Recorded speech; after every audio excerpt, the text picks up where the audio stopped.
അടുത്ത നമ്മൾ നോക്കുന്നത് ക്വസ്റ്റ്യൻ നമ്പർ 7 ആണ്. അപ്പോൾ ക്വസ്റ്റ്യൻ നമ്പർ 7 നോക്കിയാൽ മക്കളെ, in A triangle A B C. അപ്പോൾ ഈ ക്വസ്റ്റ്യൻ വന്നിരിക്കുന്നത് സ്ട്രെയിറ്റ് ലൈൻ എന്നുള്ള ചാപ്റ്ററിൽ നിന്നാണ്.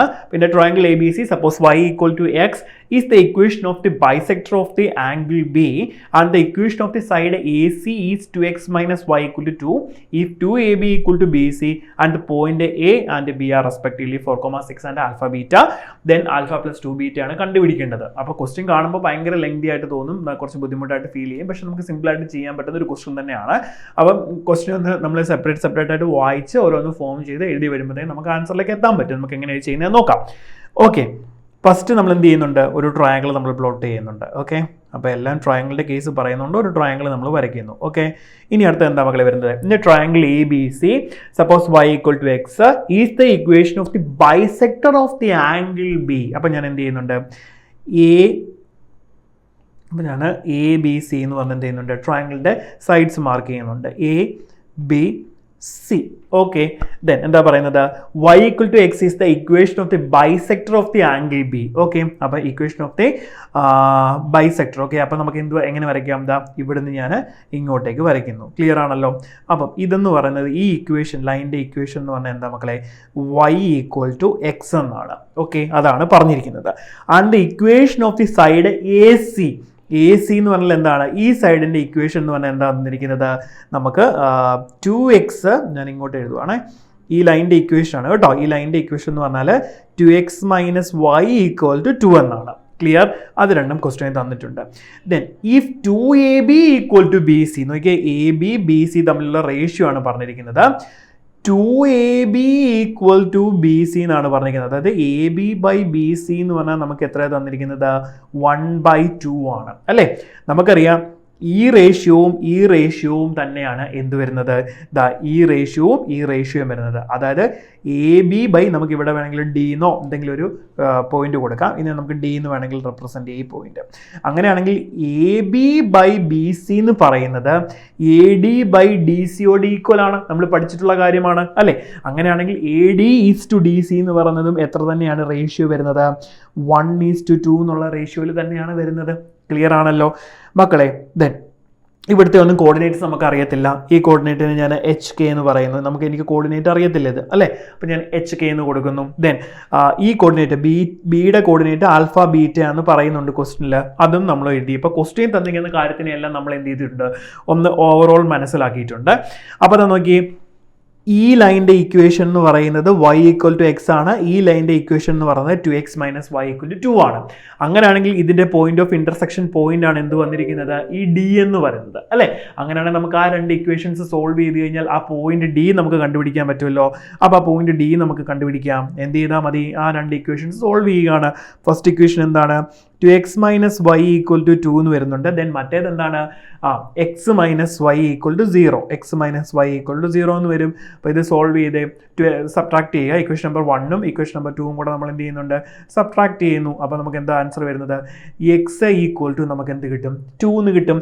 x ഈക്വൽ ടു 2 ആണെങ്കിൽ y ഇതിനകത്ത് സബ്സ്റ്റിറ്റ്യൂട്ട് ചെയ്ത് കഴിഞ്ഞാൽ y ഈക്വൽ ടു എന്ത് തന്നെ നമുക്ക് കിട്ടും, 2 എന്ന് കിട്ടും. അപ്പം നോക്കി, ഈ പോയിന്റ് ഡി എന്ന് പറഞ്ഞ കോർഡിനേറ്റ് നമുക്കിപ്പോൾ എത്ര കിട്ടി, ഇതെല്ലാം കൂടെ ഇവിടെ എഴുതാൻ സ്ഥലമില്ല. ദെൻ 2 എന്നാണ് പോയിന്റ് വരുന്നത്. ക്ലിയർ ആണല്ലോ. ദെൻ ഈ പോയിന്റ് ഡി ആണ് 2 നമുക്കിപ്പോൾ കിട്ടിയത്. ക്ലിയർ ആണോ മക്കളെ, ഞാൻ ഇങ്ങോട്ട് തന്നെ എഴുതാം. പോയിന്റ് ഡി ആണ് ഇപ്പം നമുക്ക് എന്ത് കിട്ടിയത്, 2 എന്ന് കിട്ടിയത്. ക്ലിയർ ആണല്ലോ, ഇത്രയും കാര്യങ്ങൾ ഓക്കെ അല്ലേ. ദെൻ ഇനി നിങ്ങൾ നോക്കിയാൽ നമുക്ക് ഈ പോയിന്റ് കണ്ടുപിടിക്കാൻ പറ്റും. നമുക്ക് ശരിക്കും വേണ്ടത് എന്താണ്, ആൽഫയും ബീറ്റയും കണ്ടുപിടിച്ചിട്ട് ആൽഫ പ്ലസ് 2 ബീറ്റ വേണ്ടത്. ഇതാണ് ഈ കിടക്കുന്നത്. ഈ കോർഡിനേറ്റ്സ് നമുക്ക് കണ്ടുപിടിക്കണം. ഓക്കെ, അതിലേക്കാണ് നമ്മൾ എത്തുന്നത്. ദെൻ അപ്പോൾ ഇവിടെ നമുക്ക് സി കിടക്കുന്നുണ്ട്. ഈ സിയിലെ H,K നമുക്ക് കണ്ടുപിടിക്കാം. നോക്കി, ഈ ഒരു വാല്യൂ നമുക്കറിയാം അല്ലേ, ഈ ഒരു വാല്യൂ നമുക്കറിയാം 2,2 എന്നാണ്. ദെൻ എ നമുക്ക് ക്വസ്റ്റ്യൻ തന്നിട്ടുണ്ട് 4,6 എന്ന കോർഡിനേറ്റ് തന്നിട്ടുണ്ട്, 4,6. ദെൻ ഈ ഒരു സെഗ്മെന്റിന്റെ റേഷ്യോ നമുക്ക് തന്നിട്ടുണ്ട്. എത്ര റേഷ്യോ അല്ല കട്ട് ചെയ്തിരിക്കുന്നതെന്ന്, 1:2 റേഷ്യോ ആണ്. ഈ കോർഡിനേറ്റ് അറിയാം, ഈ കോർഡിനേറ്റ് അറിയാം. അങ്ങനെയാണ് ഈ കോർഡിനേറ്റ് കണ്ടുപിടിക്കത്തില്ലേ സെക്ഷൻ ഫോർമുല വെച്ചിട്ട്. ഓക്കെ, അങ്ങനെയാണ് നമുക്ക് എങ്ങനെ കണ്ടുപിടിക്കാം. ഓക്കെ, അപ്പോൾ നമ്മൾ സെക്ഷൻ ഫോർമുല യൂസ് ചെയ്യാൻ പോവുകയാണ്. അപ്പോൾ നമുക്ക് നോക്കാം, that is equal to 1 into h plus 2 into 4 divided by 3 that is equal to എന്ത് വരും മക്കളെ, 2 വരും. ദെൻ അടുത്തത് എന്ത് വരും, 1 into k plus 2 into 6 divided by 3 that is equal to 2. അപ്പോൾ ഇവിടെ നമുക്ക് എച്ചും കെയും കിട്ടും. അപ്പോൾ നോക്കിക്കേ എച്ച് നമുക്ക് എത്ര കിട്ടുമെന്ന് നോക്കടാ. H plus 8 divided by 3 equal to 2 എന്നാണ്. അപ്പോൾ ഇവിടെ നമുക്ക് എച്ച് എത്ര കിട്ടും? എച്ച് പ്ലസ് 8 ഈക്വൽ ടു 6 ആണ്. അപ്പം എച്ചിൻ്റെ വാല്യൂ നമുക്ക് ഇവിടുന്ന് -2 എന്ന് കിട്ടും. ക്ലിയർ ആണല്ലോ. ദെൻ കെയുടെ വാല്യൂ നമുക്ക് കണ്ടുപിടിക്കാം. K plus 12 divided by 3 equal to 2 എന്നാണ്. അപ്പോൾ കെയുടെ വാല്യൂ ഇവിടെ നമുക്ക് എത്ര കിട്ടും? കെ പ്ലസ് 12 ഈക്വൽ ടു 6 ആണ്. അപ്പോൾ കെയുടെ വാല്യൂ എന്ന് പറയുമ്പോൾ -6 ആണ്. അപ്പോൾ നമുക്ക് -2 -6 എന്ന് കിട്ടും നമുക്ക് എച്ചിൻ്റെയും കെയുടെയും വാല്യൂ. ക്ലിയർ ആണല്ലോ. ഓക്കെ, അപ്പോൾ നമ്മൾ അത്രയും കാര്യങ്ങൾ കണ്ടുപിടിച്ചു. ഇനി നമുക്ക് നോക്കിക്കാൻ മക്കളെ, ആൽഫ ബീറ്റ ഈ കോർഡിനേറ്റും കിട്ടിയിട്ടുണ്ട്. ആൽഫ ബീറ്റയാണ് നമുക്ക് കണ്ടുപിടിക്കേണ്ടത്. ഇതെങ്ങനെ ചുമ്മാ നമുക്ക് കണ്ടുപിടിക്കാൻ പറ്റുമോ? പറ്റില്ല. അപ്പോൾ നമ്മൾ ഇവിടെ ഒരു പോയിന്റ് നമുക്കുണ്ട്, അതിൻ്റെ കോർഡിനേറ്റ് ഉണ്ടായിരുന്നെങ്കിൽ നമുക്ക് ഈസി ആയിട്ട് എന്ത് ചെയ്യാൻ പറ്റിയേനെ? ഈ ആൽഫ ബീറ്റ കണ്ടുപിടിക്കാൻ പറ്റുമായിരുന്നു. അപ്പോൾ അതിന് നമുക്ക് ഇവിടെ ഒരു വഴിയുണ്ട്. നോക്കിക്കേ, ഇവിടെ ഒരു ലൈൻ പാസ് ചെയ്യുന്നുണ്ട്. എക്സ് ഈക്വൽ ടു വൈ എന്ന് പറഞ്ഞാൽ നമ്മുടെ ലൈൻ പാസ് ചെയ്യുന്നുണ്ട്. ദെൻ ഈ പോയിന്റ് എന്ന് പറഞ്ഞത് എ ആണല്ലോ. അങ്ങനെയാണെങ്കിൽ ഈ എക്സ് ഈക്വൽ ടു വൈ എന്ന് പറഞ്ഞ ലൈനിന് ഇതായിട്ട് എ എന്ന് പറഞ്ഞ പോയിന്റിൻ്റെ ഇമേജ് നമുക്ക് എവിടെ മാർക്ക് ചെയ്യാൻ പറ്റും? ഇമേജ് എവിടെ മാർക്ക് ചെയ്യാൻ പറ്റും? ഇതാ നോക്കിയാൽ മക്കളെ, ഇവിടെ നിന്ന് ഇങ്ങോട്ട് നമുക്ക് എന്ത് ചെയ്യാൻ പറ്റും? എയുടെ ഇമേജ് മാർക്ക് ചെയ്യാൻ പറ്റും. എബൌട്ട് ഏത് ലൈനാണ്? വൈ ഈക്വൽ ടു അല്ലെങ്കിൽ എക്സ് ഈക്വൽ ടു വൈ എന്നാണെങ്കിൽ ഒരു ഷോർട്ട് കട്ട് ഉണ്ട് ഇമേജ് കണ്ടുപിടിക്കാൻ. ഇവിടെ 4 6 എന്നാണെങ്കിൽ നമുക്ക് എന്ത് ചെയ്താൽ മതി? കോർഡിനേറ്റ് തിരിച്ചിട്ടാൽ മതി. ഓക്കെ, എക്സ് ഈക്വൽ ടു വൈക്ക് എബൌട്ട് ആണ്, അതിൻ്റെ ഇമേജ് നമ്മൾ ഫോം ചെയ്യുന്നുണ്ടെങ്കിൽ നമുക്ക് എന്ത് ചെയ്യാൻ പറ്റും? ഇതിൻ്റെ കോർഡിനേറ്റ് നമുക്ക് തിരിച്ചിടാൻ. ഞാൻ ബി ഡാഷ് എന്ന് കൊടുക്കുന്നു. അപ്പോൾ എന്ത് വരും? 6,4 എന്നായിരിക്കും ഇതിൻ്റെ ഇമേജ് വരുന്നത്. ക്ലിയർ ആണല്ലോ. ഓക്കെ, ഇത് നമ്മൾ പഠിച്ചിട്ടുള്ള കാര്യം തന്നെയാണ്. അങ്ങനെയാണെങ്കിൽ നമുക്ക് എന്ത് ചെയ്യാൻ പറ്റും? ഇപ്പോൾ അതാണ്ട് ഈ പോയിന്റ് നമുക്ക് കിട്ടി മക്കളെ. അങ്ങനെയാണെങ്കിൽ നമുക്ക് ഈസി ആയിട്ട് എന്ത് കണ്ടുപിടിക്കാം? ഇത് കണ്ടുപിടിക്കാം. അപ്പം ഇവിടെ നിങ്ങളൊരു കാര്യം നോക്കണം. ഇവിടെ വൈ ഈക്വൽ ടു എക്സ് ആയതുകൊണ്ട് ആൽഫ ബീറ്റേനെ നമുക്ക് എങ്ങനെ തന്നെ എഴുതാൻ പറ്റും? ആൽഫ എന്ന് തന്നെ എഴുതാൻ പറ്റും. കാരണം വൈ ഈക്വൽ ടു എക്സ് ആണല്ലോ, കേട്ടോ. അപ്പോൾ അതുകൊണ്ട് നമുക്ക് ആ കോർഡിനേറ്റ് ആൽഫ എന്ന് തന്നെ എഴുതാൻ പറ്റും. ക്ലിയർ? അപ്പം ഇത്രയും കാര്യങ്ങൾ ഓക്കെ അല്ലേ? അപ്പം നമുക്ക് ഈ ഒരു പോയിന്റും കിട്ടിയിട്ടുണ്ട്. അങ്ങനെയാണെങ്കിൽ ഇനി നമുക്ക് എന്ത് ചെയ്യണം? ഇവരുടെ രണ്ടിൻ്റെയും സ്ലോപ്പ് കണ്ടുപിടിച്ച് ഇക്വേറ്റ് ചെയ്ത് കഴിഞ്ഞാൽ നമുക്ക് എന്ത് കിട്ടും?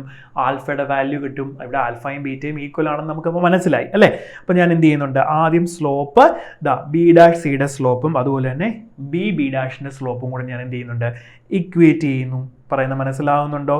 ക്ലിയർ? നമുക്ക് ക്വസ്റ്റ്യനിൽ നിന്ന് നമുക്ക് വേണ്ട കാര്യങ്ങൾ നമ്മൾ ഫൈൻഡ് ഔട്ട് ചെയ്യുകയാണ്. ഓക്കെ, അപ്പോൾ നമുക്ക് വരുന്ന എന്തൊക്കെയാണ്? സ്ലോപ്പ് അല്ലേ? സ്ലോപ്പ് എന്ന് എഴുതേണ്ട, എം എന്ന് എഴുതാം കേട്ടോ. M B dash C equal to M B dash. Okay, അങ്ങനെയാണെങ്കിൽ നമുക്ക് സ്ലോപ്സ് എന്ന് എഴുതിക്കാം മക്കളെ. സ്ലോപ്സ് എങ്ങനെ വരും നോക്കിയേ. ഇവിടെ നമുക്ക് എഴുതാം. ഇതിൻ്റെ സ്ലോപ്പ് നമുക്ക് കണ്ടുപിടിക്കാം. 4 - -6 അപ്പോൾ 10 ആണ്. ഡിവൈഡഡ് ബൈ 6 എന്താണ്? -2 അപ്പോൾ 8 വരും നമുക്ക്. Okay, clear? അപ്പോൾ നമുക്ക് 10 എത്ര വരും? 8 എന്ന് വരും. അതാണ് ഇതിൻ്റെ സ്ലോപ്പ് വരുന്നത്. ദെൻ ഇതിൻ്റെ സ്ലോപ്പ് ഒന്ന് കണ്ടുപിടിച്ച മക്കളെ. ഇതിൻ്റെ സ്ലോപ്പ് എന്ത് വരും? ഇങ്ങോട്ടുള്ള slope alpha -4 divided by alpha -6 എന്ന് വരും അല്ലേ? നോക്കിക്കേ, ആൽഫ -4 ഡിവൈഡഡ് ബൈ ആൽഫ -6 എന്ന് വരും. ഇനി നമുക്ക് ഇതിനെ എങ്ങനെ ചെയ്യാൻ പറ്റും? ഇവിടെ നിന്ന് നമുക്ക് ചെറുതാക്കാം. ഇവിടെ നമുക്ക് 5/4 എന്ന് വരും. That is equal to alpha -4 divided by alpha -6. ഇത് ക്രോസ് ചെയ്ത് കഴിഞ്ഞാൽ നമുക്ക് 5α - 30 ഈക്വൽ ടു 4α - 60 എന്ന് കിട്ടും. ഓക്കെ, ഇപ്പോൾ ഒന്ന് അറേഞ്ച് ചെയ്ത് കഴിഞ്ഞാൽ നമുക്ക് എന്ത് കിട്ടും? ആൽഫ ഈക്വൽ ടു -60 + 30 നമുക്ക് കിട്ടും. ഓക്കെ, ക്ലിയർ ആണല്ലോ. അപ്പം ഇവിടെ നമുക്ക് വാല്യൂ എത്ര കിട്ടും? 14 നമുക്ക് കിട്ടും. ആൽഫ ഈക്വൽ ടു 14 കിട്ടും. നമുക്കറിയാം ആൽഫയും ബീറ്റ ഈക്വൽ ആണെന്ന് ഞാൻ പറഞ്ഞതുകൊണ്ട് ബീറ്റയും എന്ത് തന്നെയാണ്? 14 തന്നെയാണ്. എന്തുകൊണ്ട് ഈക്വൽ ആയത്? നമുക്ക് y ഈക്വൽ ടു എക്സ് എന്ന് പറഞ്ഞ ലൈനാണ് അവിടെ കൂടെ പാസ് ചെയ്തത്. ഓക്കെ, ഇതപ്പം alpha equal to 14 beta equal to 14 കിട്ടി. നമുക്ക് കണ്ടുപിടിക്കേണ്ടത് എന്താണ്? ആൽഫ + 2 ബീറ്റയാണ്. അപ്പോൾ എന്ത് വരും? 14 + 2 × 14 ദാറ്റ് ഈസ് ഈക്വൽ ടു എന്ത് വരും? നമുക്ക് 42 നമ്മുടെ ആൻസർ വരും. നമ്മുടെ ഓപ്ഷനകത്ത് 42 ഉണ്ടോ എന്ന് നോക്കി. 42 ഉണ്ടോ എന്ന് നോക്കുക. യെസ്, ഓപ്ഷൻ 1 ആണ്. 42 ആണ് നമ്മുടെ കറക്റ്റ് ആൻസർ. ഓക്കെ.